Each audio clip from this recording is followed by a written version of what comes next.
Oke, jadi dikarenakan hari ini guru kelas 4 tidak bisa hadir, maka Ibu akan merangkap kelas 3 dan 4 menjadi satu kelas.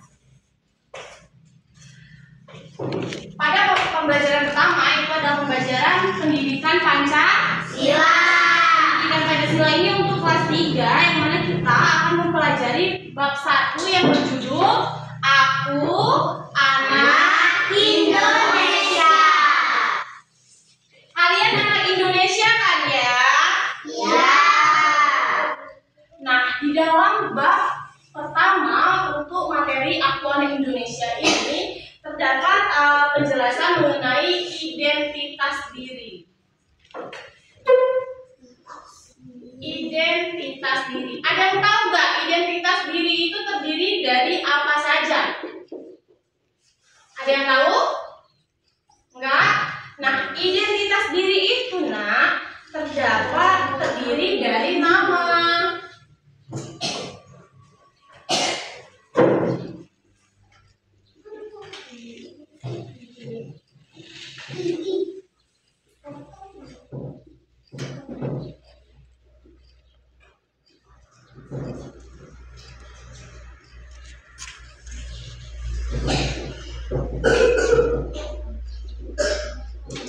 Identitas diri itu terdiri dari nama, jenis kelamin, agama, bahasa, dan suku.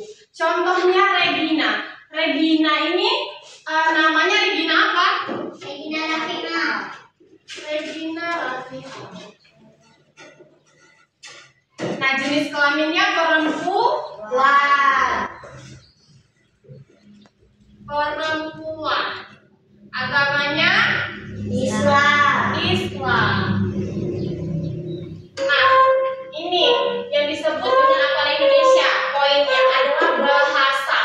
Yang mana Regina ini kan ayahnya Regina dari Kota Lubulingga, ibunya Regina dari Rupit.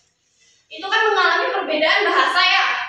Beda kan bahasa ayah Regina dengan mama kan beda kan ya. Kalau ayah Regina itu bahasanya menggunakan konsonan O, huruf O. Ngapo, kayak gitu ya. Sementara mama Regina tidak, gimana? Kami, kayak gitu ya. Ko. Nah, jadi perbedaan bahasa ini sangat normal dihadapi oleh masyarakat Indonesia yang mana memiliki banyak budaya, bahasa, suku, ras, dan agama. Nah, suku Regina ini adalah suku Melayu Sumsel ya Regina. Melayu Sumatera Selatan ya Regina. Nah, di dalam bab pertama ini yang mana dia terdiri dari pembelajaran budaya.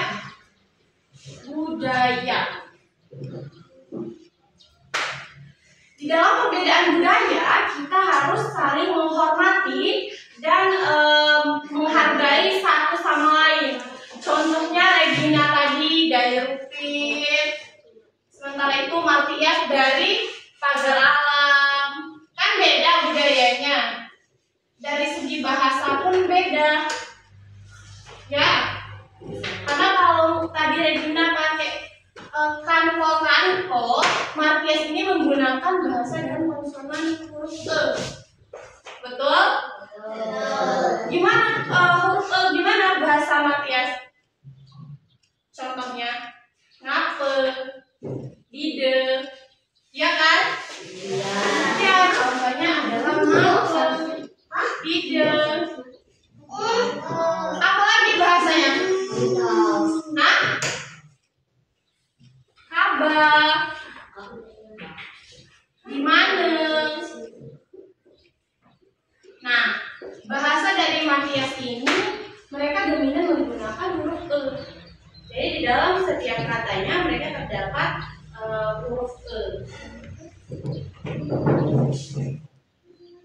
Nah, Ibu di sini akan minta kalian satu-satu untuk memperkenalkan identitas diri. Maju ke depan untuk memperkenalkan identitas diri. Mulai dari Martin, maju dulu. Maju Martin. Maju, ayo. Ibu ajari, ayo. Nah, Martin ini namanya siapa?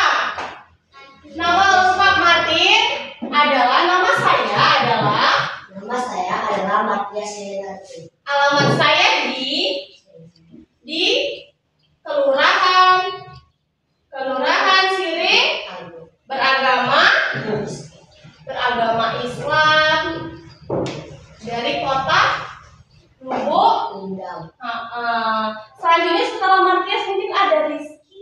Rizky boleh maju, Rizky. Silakan Matias kembali ke tempat. Rizky asli orang mana, Rizky? Orang Palembang. Ayah Rizky dari Palembang. Agama Rizky agama Islam. Nama ayah Rizky siapa kalau boleh tahu? Ayah Arlan. Nama ibu Rizky Tuti.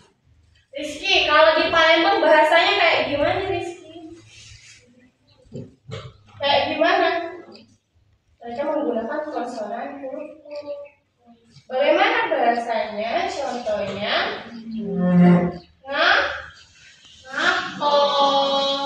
di mana? Jadi dia berbeda sama Matias tadi. Sementara itu Matias menggunakan huruf E di mana, dan Rizky memiliki perbedaan di mana. Coba selanjutnya Regina. Maju ya, bergiliran ya.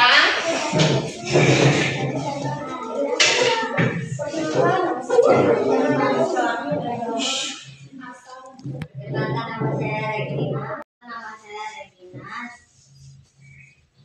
Jenis kelamin perempuan, agama Islam, alamat tempat tinggal Kelurahan Siring Agung. Ya. Nah, setelah memperkenalkan diri tadi pasti dapat perbedaan ya.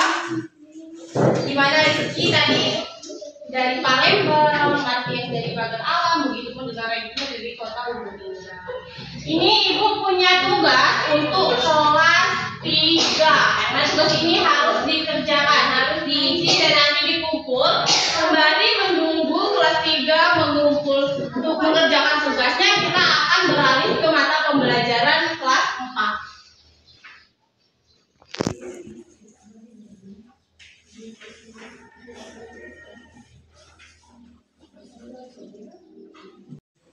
Nah, selanjutnya kita beralih ke materi kelas 4. Materi kelas 4 itu ada pada bab 5 mengenai ini khas daerahku, membahas mengenai daerah. Nah, di sini terdapat materi keanekaragaman hayati. Keanekaragaman hayati ini anak-anak adalah keseluruhan variasi macam-macam pada makhluk hidup yang terjadi karena adanya perbedaan warna, ukuran, bentuk, jumlah, tekstur, sifat maupun habitat. Nah, untuk keanekaragaman hayati ini mereka memiliki persebaran di wilayah Indonesia. Mereka tersebar di 3 wilayah Indonesia. Berapa wilayah? 3 wilayah Indonesia. Ada wilayah barat, ada wilayah tengah, dan juga ada wilayah timur. Nah, untuk wilayah barat ini terdapat di Sumatera, Jawa, dan Kalimantan. Jenis flora yang ada di Sumatera, Jawa, dan Kalimantan itu adalah contohnya Rafflesia arnoldii, lalu jati, lalu pohon karet, dan juga pohon mahoni. Sementara itu pada wilayah peralihan atau wilayah tengah itu ada daerah Sulawesi, Nusa Tenggara Barat, dan juga Nusa Tenggara Timur. Nah, jenis flora yang ada di Nusa Tenggara Barat, Timur, dan juga Sulawesi tadi adalah pohon pinus, rotan, pohon sagu, dan juga bunga anggrek. Yang ketiga itu untuk wilayah peralihan timur. Nah, untuk wilayah peralihan timur ini dia terdapat Papua dan sekitarnya. Jenis flora yang mereka punya ini adalah matoa, sagu, cengkeh, kayu manis, dan juga kemiri. Sementara itu anak-anak mereka juga memiliki jenis fauna. Faunanya juga terdapat di 3 daerah tadi, barat, tengah, dan juga timur.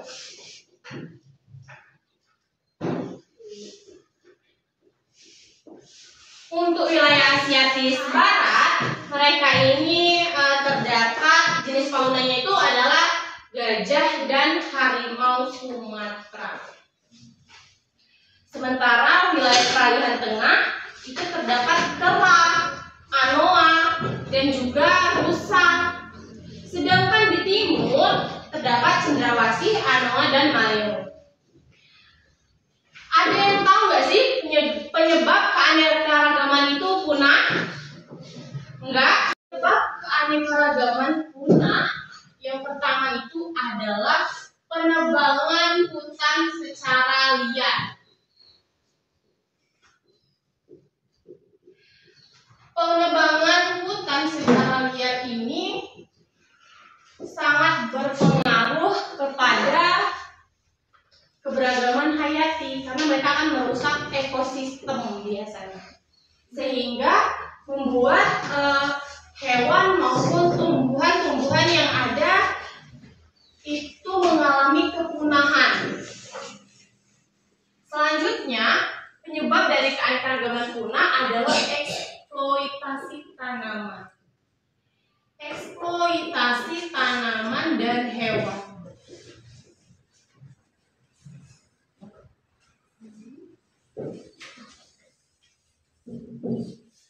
Lalu pemindahan lahan menjadi kawasan industri. Seringkali kita temui lahan yang tadinya penuh dengan pepohonan itu mengalami penebangan bukan secara liar karena mereka ingin biasanya membangun kawasan industri seperti pabrik dan lain-lain.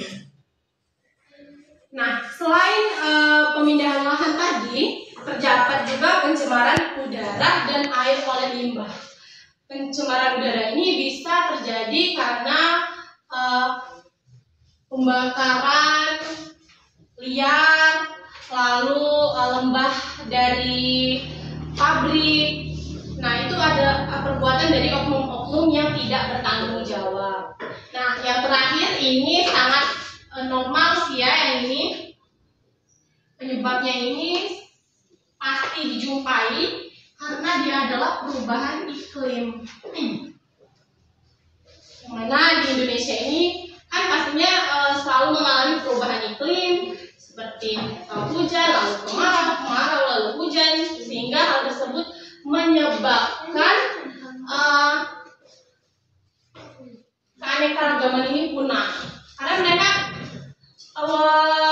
nggak konsisten iklimnya, sehingga untuk yang dapat hidup di daerah perairan mereka tidak bisa hidup atau akan punah apabila iklim menjadi panas. Nah, selanjutnya selain adanya penebangan hutan secara liar, eksploitasi tanaman dan hewan, perubahan iklim, mereka juga disebabkan karena tidak adanya daur ulang sampah yang benar. Selain itu juga penggunaan pestisida atau zat kimia. Nah, zat kimia itu juga dapat menyebabkan keanekaragaman ini punah. Flora dan fauna yang kita punya itu punah karena salah satunya adalah penggunaan pestisida yang salah atau yang berlebihan. Nah, selain penyebab keanekaragaman punah yang kita bahas tadi, mereka ini terdapat juga konversi upaya pelestarian dan pelindungan atau pelestarian di dalam habitat asli. Nah, mereka itu dilindungi karena mereka berada di Taman Nasional Ujung Kulon contohnya. Mereka dirawat, ada petugas dan lain-lain. Selanjutnya, faktor persebaran dari flora dan fauna ini yaitu iklim tadi, suhu udara, sinar matahari, kelembapan maupun curah hujan. Lalu faktornya juga berhubungan dengan keadaan tanah, yang mana keasaman atau pH tanah itu sangat berpengaruh kepada flora maupun fauna yang kita miliki. Nah, dari materi keanekaragaman hayati di bab 5 tadi, ada tidak yang bisa menyimpulkan materi-materi yang sudah Ibu jelaskan? Saya Bu. Iya, Regina. Apa Bu Regina? Persebaran fauna dan fauna menyebabkan keanekan keragaman guna upaya pelestarian dan perlindungan faktor persebaran flora dan fauna. Iya, betul. Yang pertama itu adalah persebaran flora dan fauna, lalu penyebab dari keanekaragaman yang punah, lalu upaya pelestarian dan perlindungan, juga yang terakhir adalah persebaran flora dan fauna. Nah, berarti anak-anak semua sudah paham dengan pembelajaran materi keanekaragaman hayati. Materi pembelajaran kita hari ini, maka marilah bersama-sama kita mengucapkan hamdalah. Alhamdulillah.